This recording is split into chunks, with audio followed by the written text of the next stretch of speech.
Hello everyone, welcome to Math Mania with Raspreet. आज का topic है हमारा calendar lesson 5 on what dates. अब हमें क्या दिया होगा पैटर्न क्वेश्चन का कि हमारा मंथ दिया है, हमारा ईयर दिया है, हमें चेक करना है उस पर्टिकुलर मंथ में। सपोज करते हैं मंडे, तो कौन कौन सी डेट्स पे आपके मंडे फॉल होगा, चाहे ट्यूसडे, कौन कौन से डेट्स पे आपका ट्यूसडे आएगा। चलिए स्टार्ट करते हैं। On what dates of April 2001 did Wednesday fall. तो इसके लिए आपने क्या करना है, बस इस मंथ को देखना है 2001, क्योंकि हमें पता है 2000 अगर हम आप ईयर पे आओगे तो ये आपका सेंचुरी ईयर होता है, तो इसमें कितने ऑड डेज होंगे, 0। ठीक है, अब अप्रैल 2001 है, इसका मतलब जनवरी से आप आओ, जनवरी, फेब्रवरी और मार्च, इन तीनों के आप 2001 वाले ईयर का आप ऑड डेज कैलकुलेट कर लो। प्लस हम फर्स्ट अप्रैल को देके चलेंगे कि फर्स्ट अप्रैल को हमारा क्या पड़ा है, तो अप्रैल का फर्स्ट हम लेके चलेंगे। अब जनवरी में कितने ऑड डेज होते हैं, 3। फेब्रवरी क्योंकि 2001 है, लीप ईयर तो है नहीं, इसका मतलब 0 ऑड डेज। और मार्च में आपके 3 प्लस 1, टोटल कितना हो, 3 प्लस 3 प्लस 6 प्लस 1 7।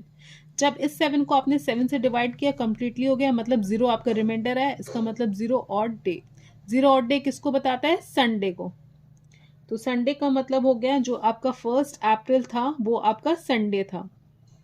अब आपको वेंसडे देखना है, तो फर्स्ट आप देखो 1 2 3 4, तो आप देखो संडे, मंडे, ट्यूसडे, वेंसडे, तो फोर्थ को आपका वेंसडे पड़ेगा। अब हम देखेंगे कौन कौन से डे पे आप वेंसडे पड़ेगा, तो आप 4 पे 7 ऐड करते जाओ। फर्स्ट जो आपका 4 पे पड़ेगा, 4 प्लस 7 11, फिर 7 ऐड करोगे 18, फिर 7 ऐड करोगे 25।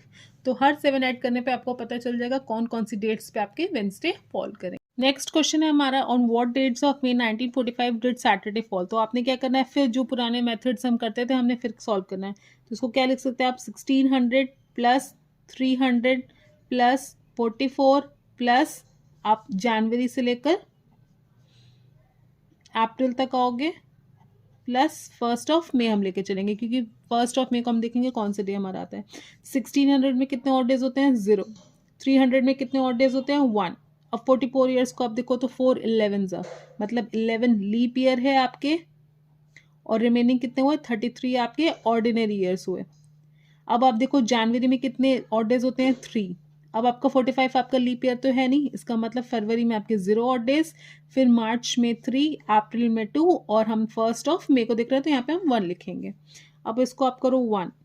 अब लीप ईयर में कितने ऑड डेज होते हैं, 2, तो 11 2 22, और ऑर्डिनरी में 1, तो यहाँ पे 33, प्लस 3 6, 6 प्लस 2 8 प्लस 1। अब आप देखो 1 प्लस 55 हो गया ये, प्लस 8 प्लस 1, तो इन सबको आप आपस में ऐड करोगे, 8 प्लस 1 9 प्लस 1 10, 10 प्लस 55 65। जब आपने इसको डिवाइड किया 7 से तो 63 होता है, 7 9 से 63, रिमाइंडर कितना आया, 2। अब जब 65 को 7 से डिवाइड करोगे आपकी वैल्यू आएगी 2, और 2 को आप क्या लिख सकते हो, ट्यूसडे। तो अब आगे देखो 1 2 3 4 एंड 5। सेकेंड फर्स्ट आपके फर्स्ट ऑफ मे को आपको पड़ रहा है Tuesday, Wednesday, Thursday, Friday and Saturday, मतलब फिफ्थ को आपका सैटरडे पड़ रहा है। तो हम देखेंगे कौन कौन से डेज में आपके सैटरडे आ रहा है।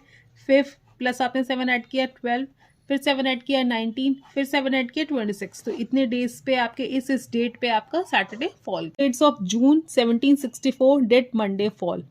अब आपने इसको ब्रेक करना है, फिर 1600 में किया हमने, प्लस 100 में किया, ये आपका लीप ईयर है आपका, प्लस हमने क्या किया 63 ईयर्स में किया, प्लस जनवरी से लेकर हम कब तक आएंगे, मई मंथ तक आएंगे, और 1 जून का हमें देखना है कि कौन सा डे आ रहा है।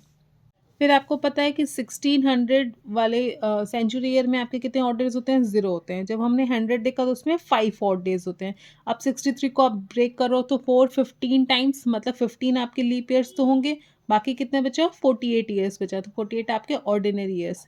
अब हम आते हैं 64 आपका लीप ईयर है, इसका मतलब जनवरी में तो आपको 3 होते हैं, फरवरी में 1 ऑड डे आ जाएगा क्योंकि 29 डेज है लीप ईयर की वजह से, तो 1।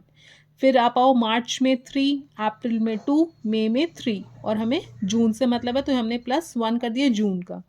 अब इसको कैलकुलेट करो, 5 प्लस लीप ईयर में कितने होते हैं, 2, 15 2 30, और ऑर्डिनरी में 1 ऑड डे मतलब 48, plus 3 3 3 plus 3 plus 3 9, 9 plus 1 10, 10 2 12, 12 plus 1 13।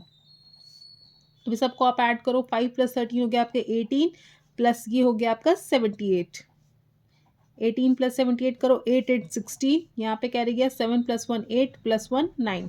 96 को जब आपने डिवाइड किया किससे, 7 से, अब देखो 7 1 ज़ा 7, 7 3 ज़ा 21, कितना रिमाइंडर बचा 5। 5 का मतलब आपको कौन सा डे हो गया, फ्राइडे, और आपको किससे मतलब था, मंडे से। अब हम आते हैं 1 2 3 4। फर्स्ट को आपको क्या पढ़ा है, फ्राइडे, फिर आएगा Saturday, then Sunday, then Monday, मतलब 4 जून को आपका मंडे पड़ा। अब हमने देखना है कौन कौन से डेट्स पे पड़ेगा। तो फर्स्ट आपका 4 पे पड़ रहा है, फिर आपने 7 ऐड किया 11, फिर 7 ऐड किया 18, फिर 7 ऐड किया तो 25। तो इस डेट्स पे आपके मंडे फॉल करेंगे। That's all for today. Thank you for watching. Please like, share, and subscribe and follow for more.